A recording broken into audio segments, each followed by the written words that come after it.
Nagkaayos na mga biktima ng palit-ulo scam at pamunuan ng ospital na nasa likod ng nasabing scam sa Valenzuela. Sa nasabing scam, hindi pinalalabas ang ospital o di kaya'y di binibigay ang mga dokumento sa mga pasyenteng kulang ang pambayad. Nagbabalik si Gary De Leon. Iba na ang ngiti ngayong magpapasko ng 4 na biktima ng palit-ulo scam sa ospital ng Valenzuela City. Kabilang sa kanila si Lovery Magtanggop na nagsampa ng kasong slight illegal detention laban sa ACE Medical Center.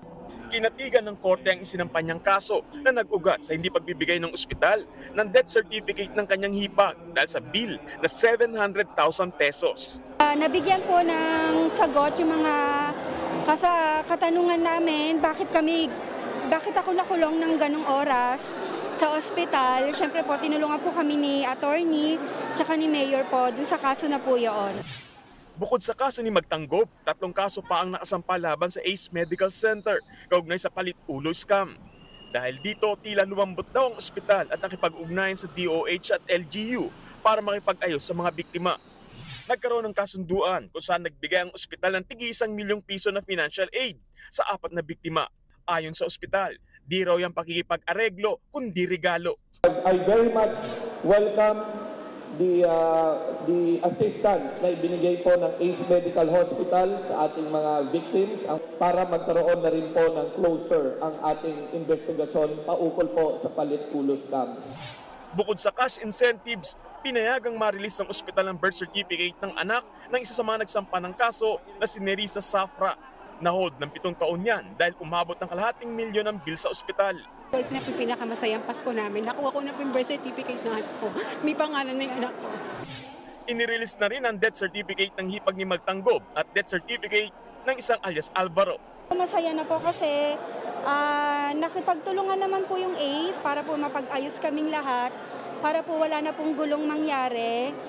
Inaatras na ng mga biktima ang lahat ng kaso sa ACE Medical Center bilang parte ng reconciliation. Lahat po ng kaso sa Commission on Human Rights, sa PhilHealth, sa DOH, sa Piskalya at sa Korte po, iaatras na po ng ating mga nagrereklamo at biktima. Nagpasa na rin ng batas ang Konseho ng Valenzuela para hindi na maulit ang palit-ulo scam. Sa Ordinance 1178, nakasaad na bawal ikulong sa ospital ang mga pasyente at kanilang mga kasama. Bawal din ang non-issuance ng death at birth certificate.